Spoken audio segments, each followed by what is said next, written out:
Heavenly Father, we are grateful to be here today with the opportunity to worship together and to fellowship and to belong to you.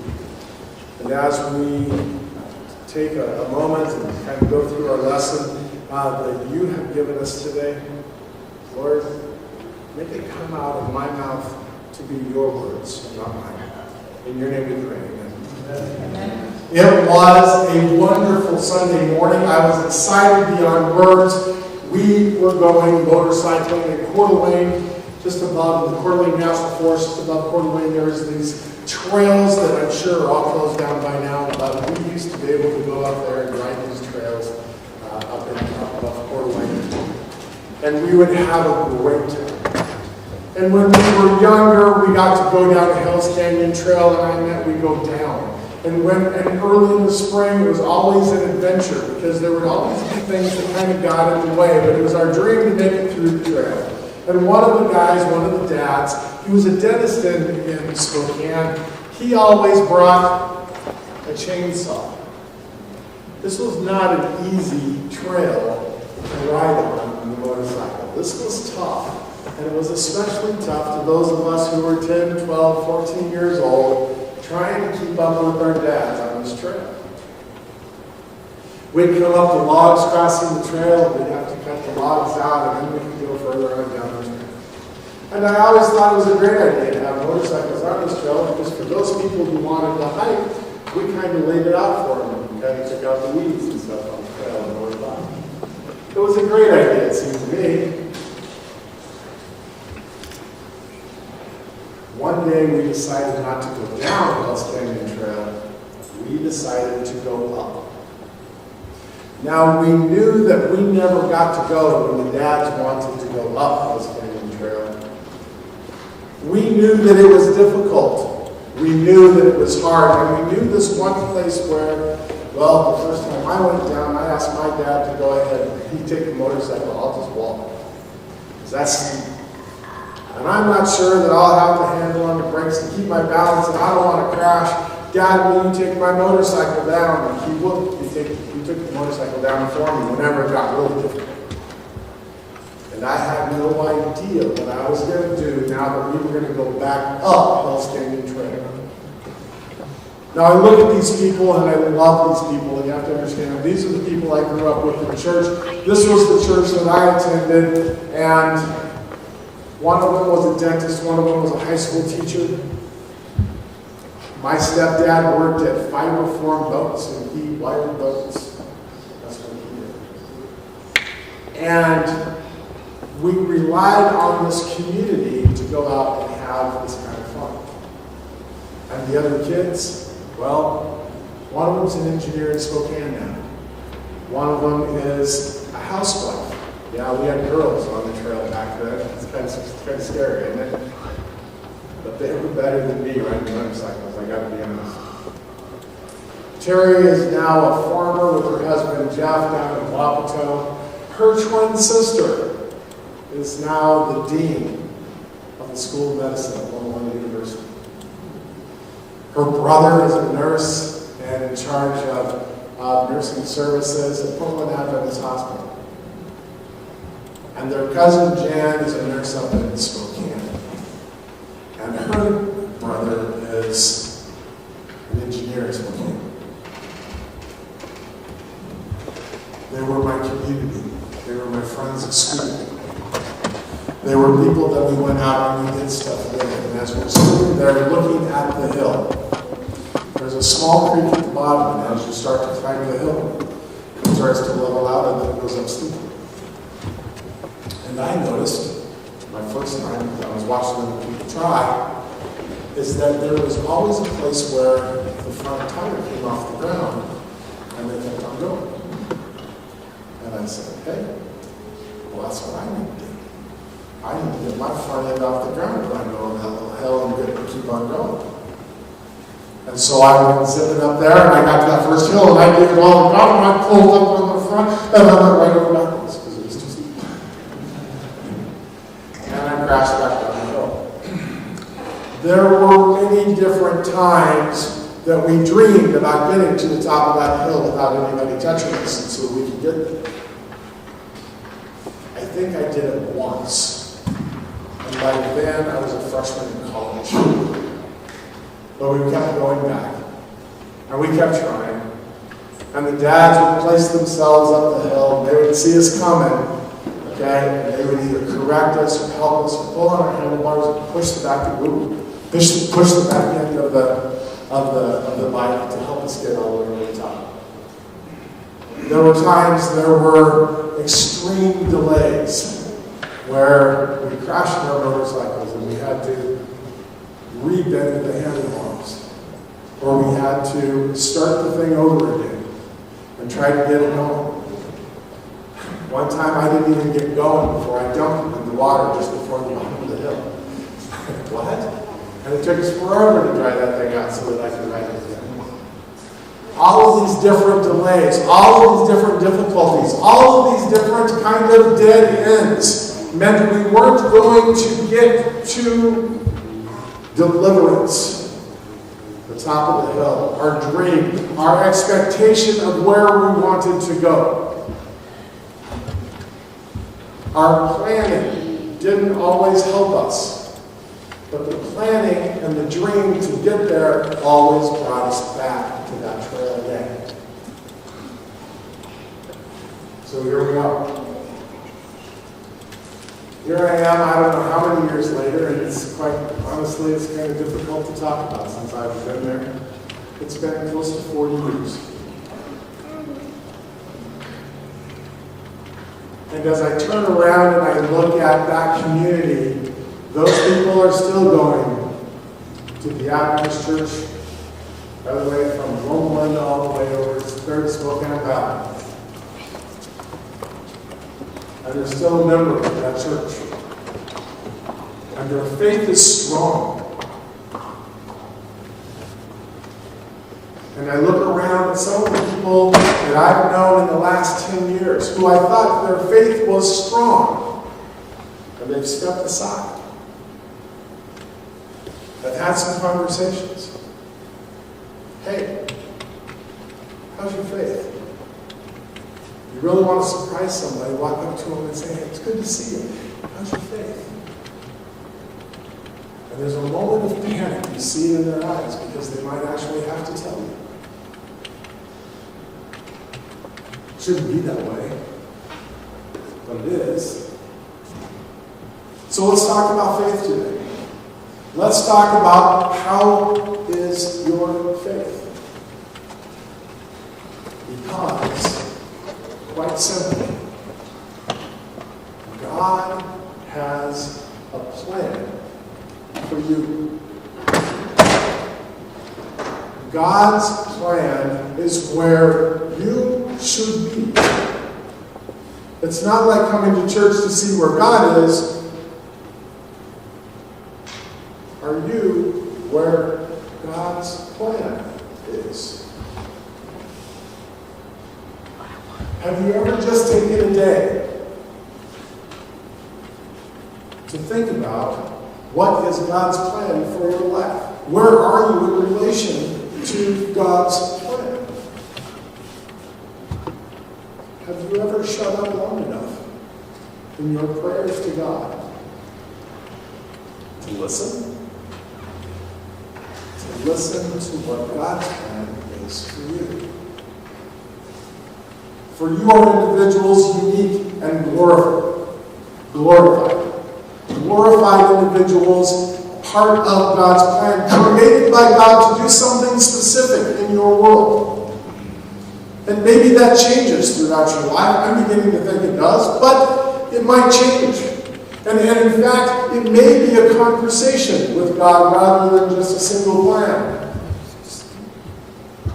But in relation to that, can you find a way to develop that conversation and identify where is your faith? I have to tell you, this church has been extraordinary in helping me understand my faith. Pastor Don and I and a few other people were sitting in a small group a couple years ago, and as we sat there, we talked about, well, we're kind of done with going to church and doing church. I tend to be someone who's a little bit more active anyway, so sitting in a church isn't necessarily something I appreciate, to be really honest. Sitting in church isn't really my idea of church. I want to be more active than that. And so, apparently Don took me literally, I wanted to get rid of the pews. I wanted to do something that was a little bit more active. Not that I had to pull the pews out, but I wanted to get beyond, take church and let's move beyond the walls. And I didn't know what that was like. This group kind of helped define that. They said, this community needs a shelter. And I'm right in there to help. Let's go. And as we work through the next couple of weeks, I'm not sure exactly what happened, but I'm the one who ended up as the executive director of the shelter. And as I looked at it, I had God's plan right there in front of me. And he had a dream. And I had a decision to make. Am I going to step up and decide to be a part of his dream for me? For you see, he looks at our strengths. He looks at our abilities. He looks at our weaknesses. And in the process of that, because you've been created along the way, he knows your strengths. He knows your weaknesses. He knows where you need to grow. He knows where he wants to stretch you to become the Christian man, woman that you are. He knows that stuff. So with God's plan already in place in his mind, are you ready to step into his? I wasn't. In fact, I still wonder if I really am always part of where he wants me to be on this issue. Yes, there's a shower trailer right outside that door. It's been a journey. It's been an amazing journey over the course of the years. And as I look at the journey, I start looking at how we define faith and how we define our conversation with God and how well we understand where we stand in our faith. Because with every single time you identify your faith, you know there's a dream. You know there's a place where you have to decide. And as you walk, identify the next three. Because there's going to be delays. There's going to be difficulties. And there's going to be dead ends. With the shower trailer, you could call it a delay. It's called COVID-19. You might have heard of it. We got all going. We had $10,000 in the bank. We're going to go out there and raise money, and boom, COVID-19 hit. And it kind of put everything just into one great, big, huge delay. And we sat and we waited and we looked and we wanted, but we didn't really push because there was too many questions about what in the world this thing was. And we waited. Well, about a year later, I get a telephone call. In the middle of my delay, it wasn't quite a year, it was just short of about 9 months. I get a telephone call from a lady named Kelly Baker. Kelly is in charge of community outreach for Peace Health Hospital. And she said, hey, Aaron, I was with this group of people that's kind of our health community, our community health community. I reach out to these people, and we're talking about the need of a shower trailer, and your name came up. We want to know how we can help. I said, hey, I'm all about that. I don't know how to help. Kelly, what do you think would be the next move? And she said, well, I think we need to get the word out. I said, are we ready to get the word out because of COVID? And she goes, let me look at that. And she plays with it a little bit. She calls me back and she says, hey, Vernon, I think we need to put something in the newspaper. If you're committed to this, if you've decided to do this, I think we need to get it out there. This was February of 2021. A couple weeks later, an article comes out in the Sunday paper, and I get a notice, just a quick little email that says, Aaron, if you need money for this project, please fill out a $10,000 grant request to this foundation. By the way, I'm the executive director of the foundation. Okay. So I write a grant, and I get the money, and now I don't have $10,000 anymore, now I have 20. In 1 week, happened to be the week of Valentine's, 2021, Sky Connections went from $10,000 to $45,000, based on that one newspaper article. Apparently, we don't have any more delays. God has a plan. And I get all excited. And I have other people telling me that they'll give money to Sky Connections. And I get on an airplane and I fly over to Chicago. I rent a car. And I drive over to Elkhart, Indiana. Now, I worked at Indiana County, so I'm pretty familiar with Indiana. And I go zipping back there, and I start looking around in Elkhart, Indiana. Why would you go to Elkhart, Indiana? Because, well, there's close to 70 manufacturers for RVs and trailers and bathroom trailers, all within about 100 miles of Elkhart, Indiana. It's all right there. I choose a manufacturer. I look and see how things are in that community, and I realize this may be why, because they're all that way. We order in March. We don't get the toilet until November. And during that time, we raised more money. And now it's coming, and we show everybody that we have it, and more people want to give us money. And now, to date, we've raised over $120,000. So we have the money to write the check. The trailer's ordered, and the trailer shows up, and we get all excited, and we get the thing ready to go. And then comes the floods. And the floods put us back into delay.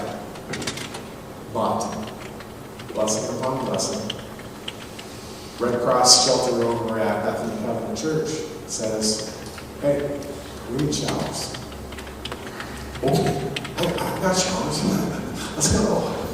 So in the course of 24 hours, we're not quite ready yet. We got to get the propane. We got to get stuff that we did. First time we've ever used it, push the thing, boom, it works. It works fine. And they take showers. And we have 10, 12 showers in a row over there. And we go to another place and they take showers there. And we're feeling like, hey, this is going to work. This is really going to work. And we're trying to put together some volunteers to be able to get this thing where it needs to go. I'm working 2 jobs now, and that kind of delays things some, I think. But we're trying to get this thing going, right?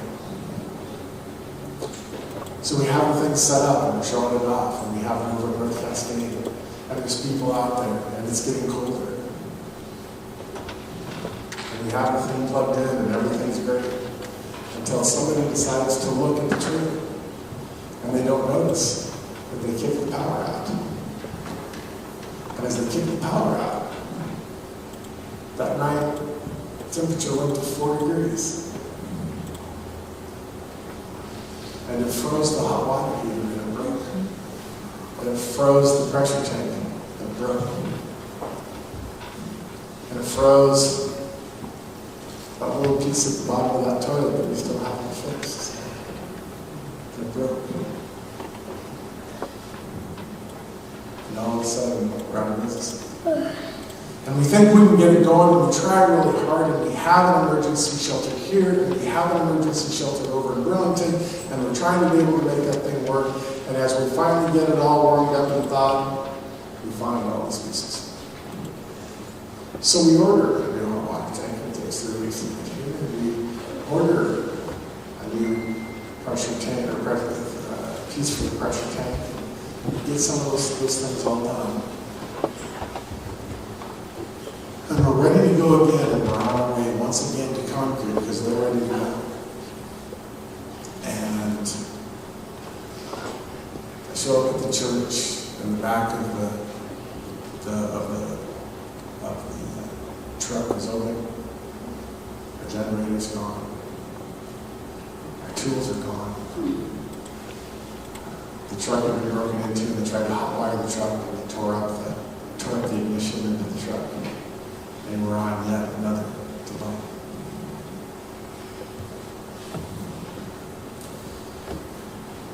In our life, and as we go through and deal with our faith, we are going to go through times of delay. We're going to go through those difficulties. We're going to find those dead ends. But the neat thing about it, as we talk about this journey, is we can at least identify where we are with our faith. Are we in a delay? Are we in a difficulty? Because that difficulty comes back to God is more interested in your character than he's worried about the difficulty, because he sees the big picture. God is more interested in you than he is about your difficulty. Does that make sense? So he's going to say, suck it up, Buttercup. Right? It's a difficulty. You're going to make it through this. I know the plan. I want you to grow. Figure this out. I know you can. Let's keep moving. Because God has a plan for you. And we're going to come up to those dead ends. You've heard of them before. Those words of dead end. You know, like divorce, bankruptcy, business closed, cancer. We know that there are dead ends. And God says, there's more. There's more. All of those dead end words I personally have experienced. Yes, divorce. Yes, cancer. Yes, business closed. And I can tell you, having come out the other side, that he has more planned for you.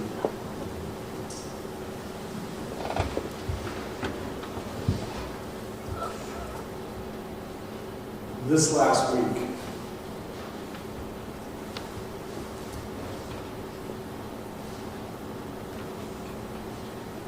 with the help of Sarah,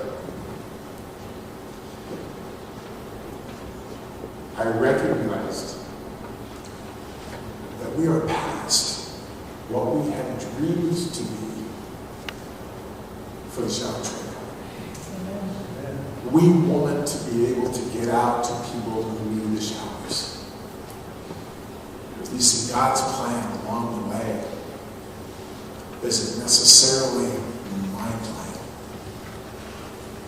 It's not my shower trailer. I was reminded that this week.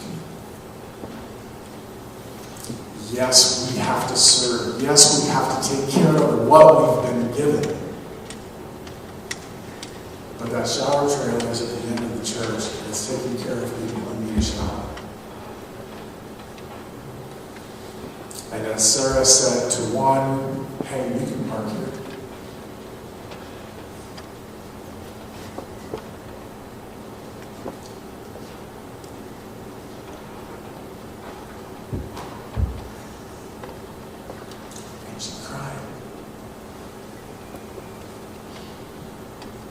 crying because she can't park. Or nobody's going to rap on her door and tell her to move her car. You talk about dead ends. Those were tough times. And this church has stepped up. My friend Bob's back here. Bob drives the truck to and from while I'm over teaching and working and doing that stuff. Bob gets it there. Volunteers are there. Let me tell you about Charles. Charles came up, I was with Bob, and we're up in concrete. Charles walks up, he's about 12 years old. Good looking kid, probably all of 200 pounds. He's a big boy. He says, would it be okay if I take a shower? I said, of course, Charles, you can take a shower. I said, does everybody call him Charles? Or do they call him Chuck? And he goes, no, he says, they don't call me Chuck. That's my grandma's name. Oh, okay. They call me Charles. I said, okay. All right. Do you have any other nicknames that people call you? He goes, yeah. He says, my mom calls me Jar Jar. And I said, Jar Jar, that's pretty cool. He says, there's other people who call me nicknames too. I said, really? Like what? And he says, well, the kids at school will call me almost Teletubby.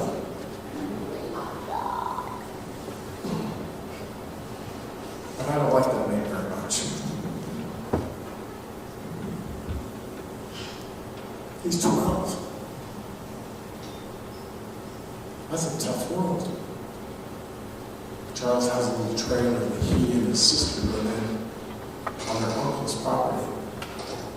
Mom's not around. Mom's not dead, Mom's not around. I don't know what that means. But I can tell you that Charles is always wanting to take a shower. And we're going to love Charles. And we're going to worry about him. And we're going to figure out a way that he can, connect to this community.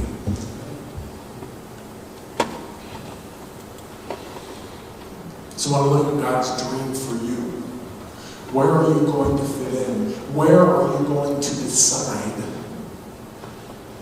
to plug in?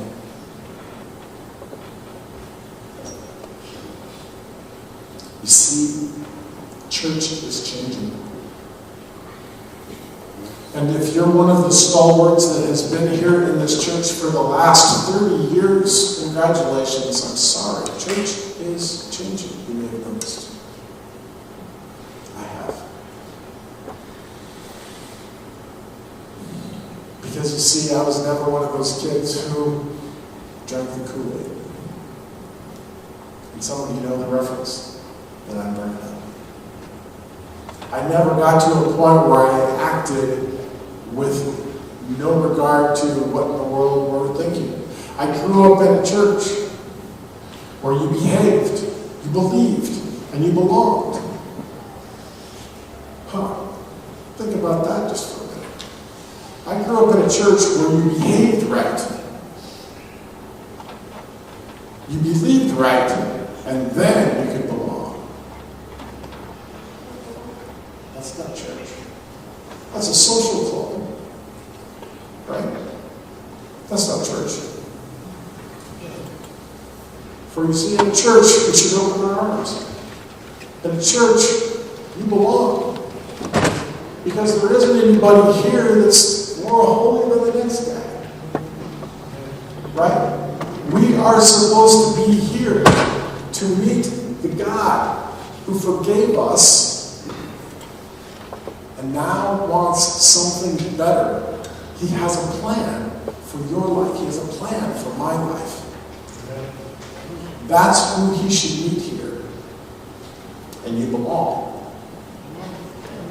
If you think that there needs to be a behavior change, that's between you and God.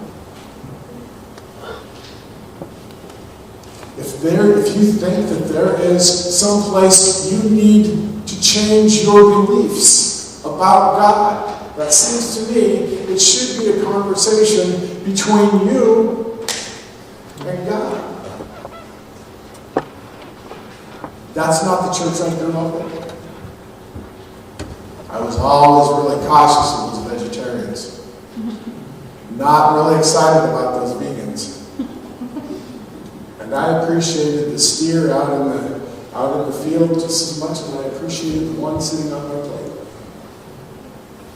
And I was careful to understand that when it all comes down to Daniel and Revelation and going up to my knees in water on the holy Sabbath day, that didn't really matter, but my connection and my relationship with Jesus Christ. Amen.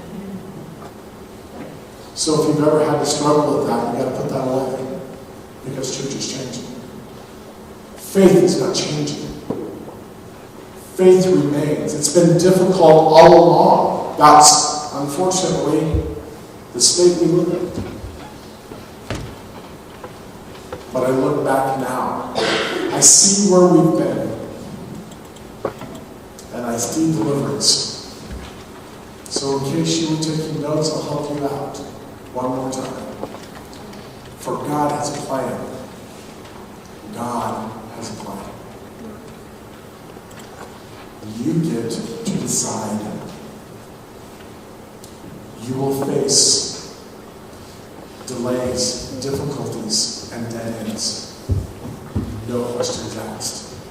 It will happen. The fun part is to say, oh, well, this is just a delay. Oh, this is just a difficulty. This is just a dead end. But God's always been able to get past dead ends, because if God can create man, be sure the world can figure out how to recreate your marriage. He can figure out how to get past divorce. If God can bring somebody to life, it seems to me He's going to be able to get past the bankruptcy, the business closed,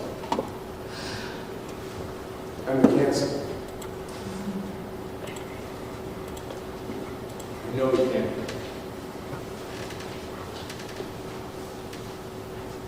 And then there's a plan, and there's a deliverance. And one day, I made it through the water, and I was going fast enough. The front end came up off the ground, and I just, in straight timing, hit the bottom, and I built just right. And I leaned way forward so I didn't go backwards again.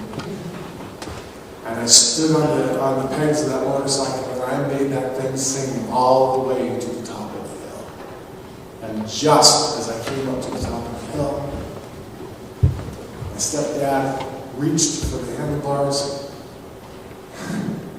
I screamed at him, "No!" Got his hands up. And I hit that last root, and the motorcycle jumped.